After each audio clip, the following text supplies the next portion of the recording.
안녕하세요. 오늘 공부하실 내용은 기독교 강요 2권 10장 9절에서 15절입니다. 이 10장은 신구약의 일치성에 대해서 칼빈이 논하고 있는 부분입니다. 9절 보시면 구약 백성 역시 죽음 후에도 계속되는 영원한 복을 소망함. 여호와는 자기가 그들의 하나님이셨다는 사실을 증언하셨을 뿐만 아니라 언제나 그들의 하나님이실 것이라고 약속하신다. 이렇게 함으로써 그들의 소망이 현재의 복을 누리는 데 그치지 않고 영원까지 확장하도록 하신 것입니다. 하나님은 자기의 복이 당대에 그들에게만 미치는 것이 아니라 지상의 삶을 넘어서까지 펼쳐진다는 것을 훨씬 더 분명하게 확정하십니다. 창세기 17장 7절 보시면 내가 내 언약을 나와 너 및 내 대대 후손 사이에 세워서 영원한 언약을 삼고 너와 내 후손의 하나님이 되리라.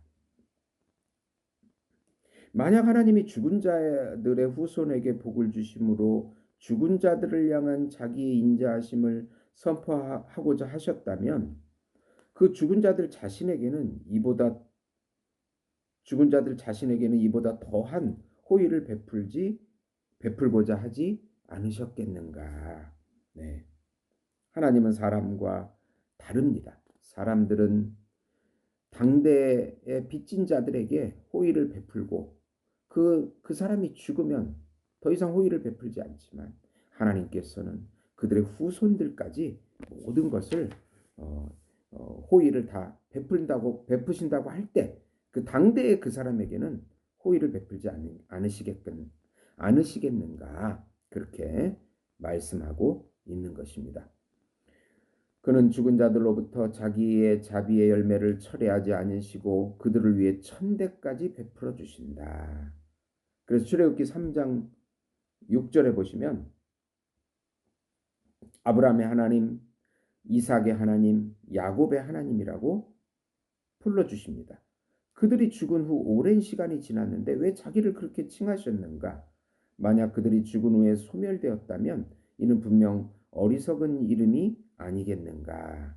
그것은 마치 나는 존재하지 않는 자들의 하나님이라고 말씀하시는 것과 무엇이 달랐겠는가? 예. 그러기 때문에 하나님의 불변적인 그런 섭리가 계속 이어진다. 이것을 언약의 항존성이다라고 말합니다. 언약이 계속 당대뿐만 아니라 그 후손들까지 계속 이어진다는 의미입니다. 네.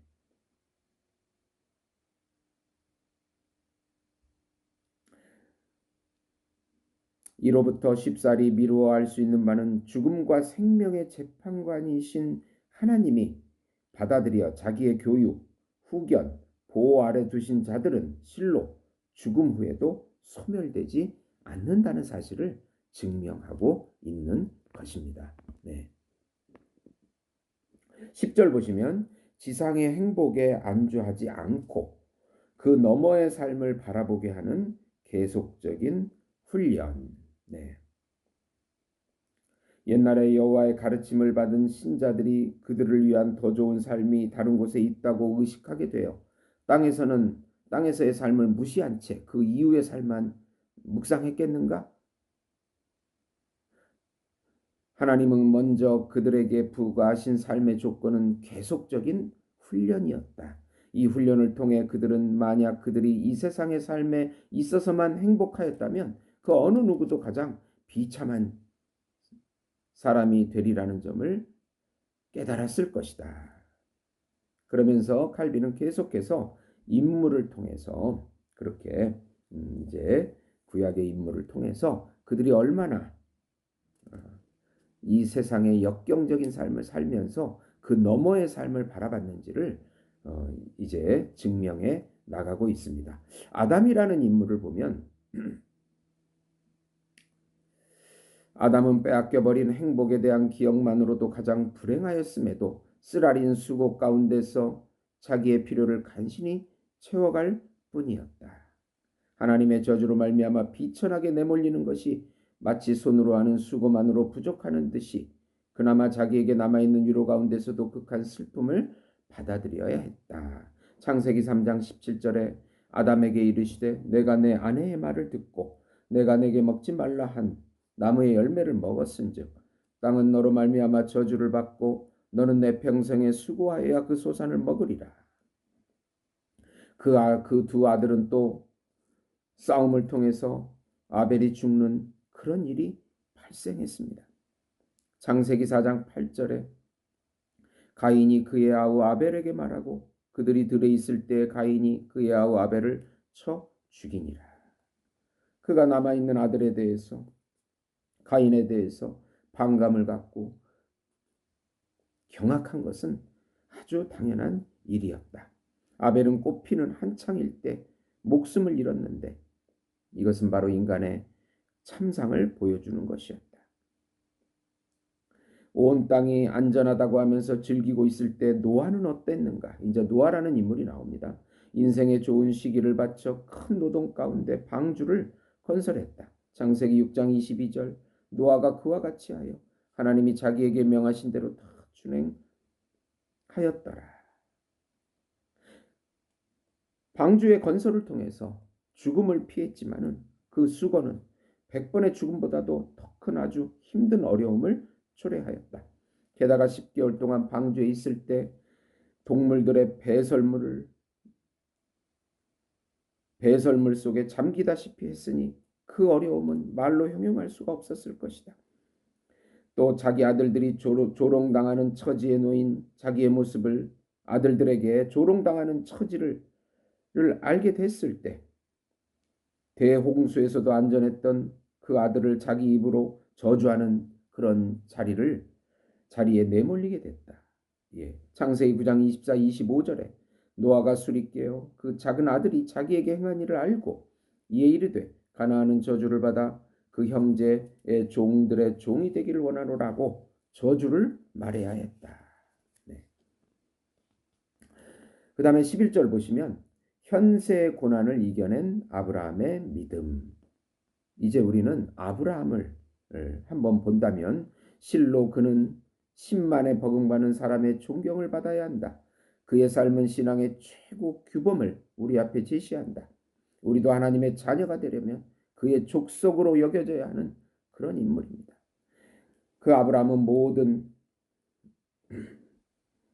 이제 그의 아브라함의 삶을 경험해 보면 그는 처음에 하나님의 명령으로 부름받았을 때 사람들이 삶의 으뜸가는 달콤함이라고 여기는 본토와 부모와 친구들을 빼앗깁니다. 이는 마치 여호와가 정해진 계획에 따라 그에게서 삶의 모든 즐거움을 고스란히 탈취해가는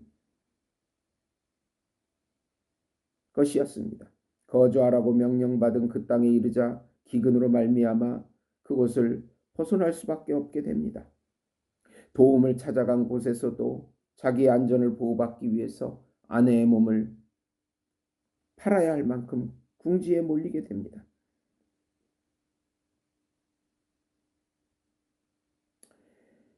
아무 확신도 없이 수년간 이곳저곳을 배회하는 동안 계속되는 자기 종들의 다툼 때문에 자기 아들같이 여기던 조카를 또 떠나 보내야 했습니다. 이산의 아픔을 겪은 것입니다. 또 조카가 적에게 사로잡혔다는 소식을 듣고서 또 구해내야 하는 그런 수고를 해야 했습니다. 노년에 이르러서는 여전히 자신에게 자식이 없음을 보게 됩니다. 이것은 그 세대의 사람들에게는 가장 불행이라고 불리는 것이었습니다. 소망과는 달리 이스마엘을 낳게 되나 많은 대가를 치르게 됩니다. 마침내 이삭이 태어났는데 첫째 아들 이스마엘은 쫓겨나 거의 적대시될 정도로 버림받게 되었습니다. 이삭이 홀로 남았을 때 노령으로 쇠약해진 이 선한 사람에게 의지가 됐는데 얼마 지나지 않아서 하나님께서 그를 제물로 바치라고 하는 그런 명령을 받게 됩니다. 아버지가 자기 아들을 죽이는 것보다 더 황망한 일을 사람의 마음으로 생각할 수 있겠습니까? 아브라함은 전생의 역정에 있어서 내침을 당하고 고통을 겪었으니 만약 누군가 삶의 참상의 본을 화판에 그리려 한다면 아브라함보다 더 적합한 경우가 어디에서도 찾을 수 없었을 것입니다.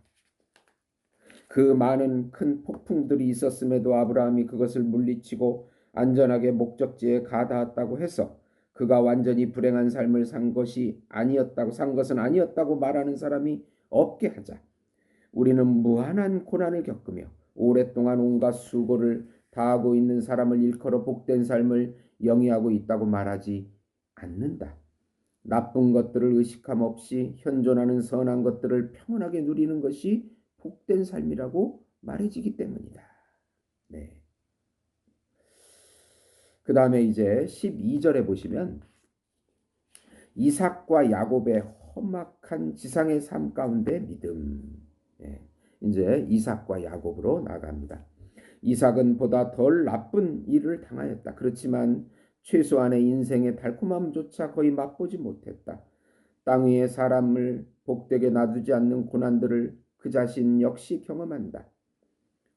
기근이 가나안 땅으로부터 그를 몰아낸다. 창세기 26장 1절에 아브라함 때 첫 흉년이 들었더니 그 땅에 또 흉년이 들매 이삭이 그랄로 가서 블레셋 왕 아비멜렉에게 이르렀더니 또 그의 품 안에서 아내를 빼앗기게 된다.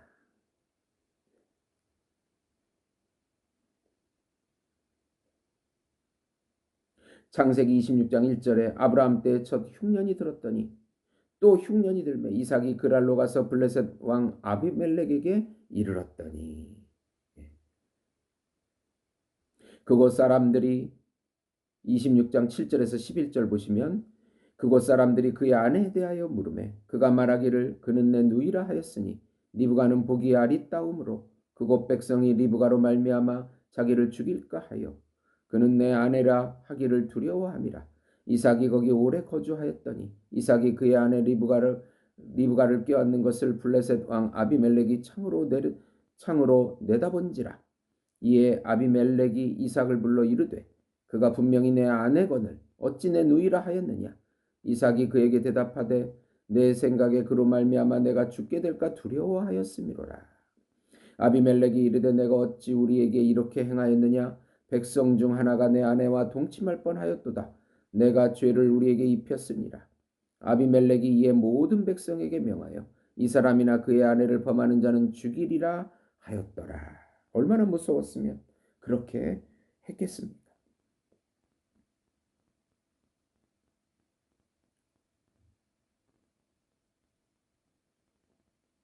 가정에서는 며느리들이 큰 말썽을 일으킵니다. 예. 창세기 26장 34, 35절에 보시면 에서가 40세 해족속 부에리의 딸 유딕과 해족속 엘론의 딸 바스밧을 아내로 맞이하였더니 그들이 이삭과 리브가의 마음에 근심이 되었더라. 네. 아들 간에 또 분쟁으로 괴롭힘을 당하게 됩니다. 네. 이로 인해 큰 화가 미치지 않도록 방비하기 위하여 자기가 축복한 아들을 도망치게 할 수밖에 없었던 그런 아픔을 겪게 됩니다. 창세기 28장 1절과 5절 보시면 이삭이 야곱을 불러 그에게 축복하고 또 당부하여 이르되 너는 가나안 사람의 딸 중에서 아내를 맞이하지 말고 이에 이삭이 야곱을 보내매 그가 밧단 아람으로 가서 라반에게 이르렀으니 라반은 아람 사람 부두엘의 사람이요 야곱과 에서의 어머니 리브가의 오라비더라. 네. 그러면 야곱의 인생은 어떻습니까? 야곱은 극단적인 불행을 보여주는 가장 두드러진 본이 됩니다. 형의 유업으로 인한 두려움 때문에 가장 힘든 어린 시절을 집에서 보내고 끝내 그 형에게 굴복할 수밖에 없게 됩니다. 부모와 출생지를 떠나 도망치게 되었을 때 그 추방의 쓰라림 외에도 그의 외삼촌 라반에게 더할 나위 없이 불친절하고 비신사적인 대우를 받게 됩니다. 7년간의 종살이 또 7년간의 종살이 속임수를 당하고 또 태양의 열로 바싹 타고 밤새 잠 못 들고 서리와 추위로 고통을 당했습니다.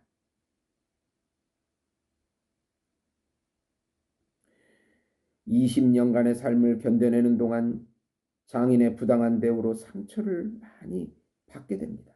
네.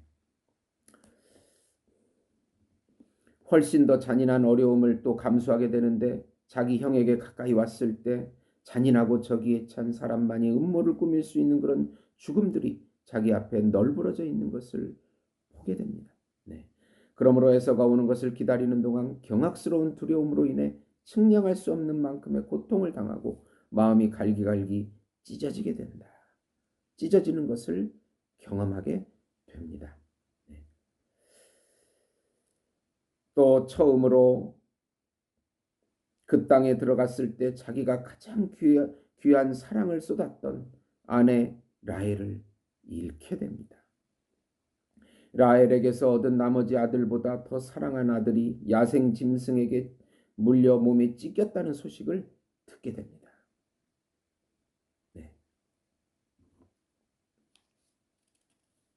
아들의 죽음 때문에 슬픔에 압도된 채 오랜 통곡 후에 어떤 위로도 완강히 거절하고 자기에게 나아올 길은 다 닫아 걸고 무덤 속에 내려가 그 아들에게 이를 때까지 슬퍼하면서 살겠다고 선포합니다. 그러는 동안에 또 자기 딸이 사로잡혀 강간을 당하는 일을 경험하게 되고 또 그것이 보복으로 이어지는 일들이 일어나게 됩니다. 더 극악무도한 것은 르우벤의 범죄입니다. 어찌 일어날 이런 심각한 일들이 일어나게 되었는지 아내가 더럽혀지는 것은 최고의 재난에 드는 것으로 여겨집니다. 근친상간이 야곱의 가정에서 발생한 것입니다. 그래서 결국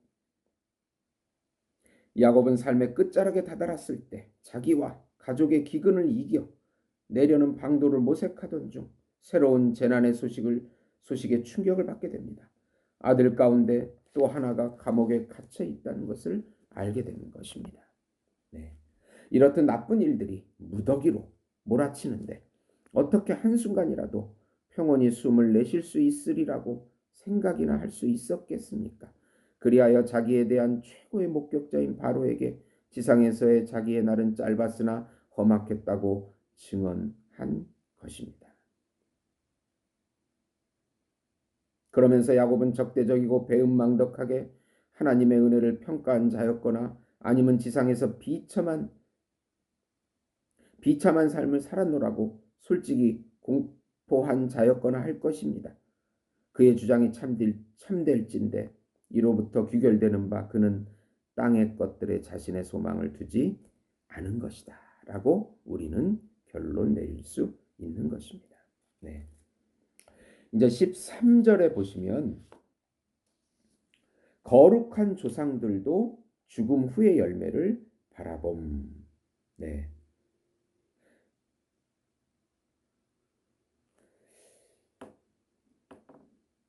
히브리서 11장 8절에서 10절, 13절에서 16절 보시면 히브리서 기자는 믿음으로 이렇게 구약의 조상들에 대해서 평가하는데요.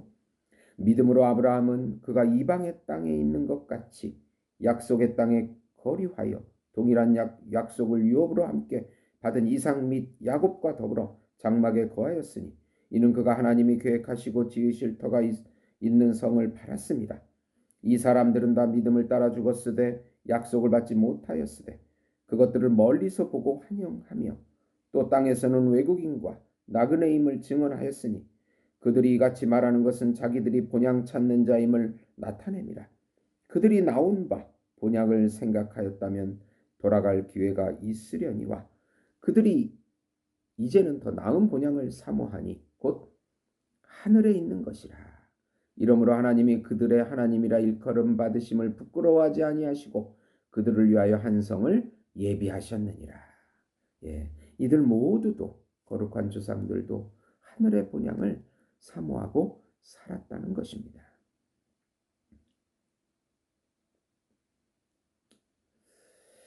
이제 14절 보시면 죽음에는 생명의 시작이 있음. 족장들은 모든 열의를 다하여 이 땅의 삶을 살아갔으되 앞에 놓인 미래의 삶의 복을 바라보고 그렇게 했다는 사실이 이제 분명히 확립된 것입니다. 야곱은 더 고상한 복을 지향했기 때문에 장자의 권리에 그토록 마음을 쏟았고 그렇게 큰 위험이 있었음에도 그것을 추구했고 그것이 남긴 것은 추방과 거의 그렇게 될 뻔했던 부자관계의 단절일 뿐 서운한 것은 전혀 없었습니다. 마지막 숨을 내쉬며 그는 자기가 뜻한 의도가 있었음을 선포했습니다. 창세기 49장 18절입니다. 여호와여 나는 주의 구원을 기다리니이다. 자기가 마지막 숨을 내쉬고 있음을 죽어가고 있음을 알게 된 상태에서 죽음 가운데서 새로운 삶이 시작되고 있다는 사실에 대한 인식이 없었다면 과연 그가 기다리고 있는 구원이 무엇이겠습니까?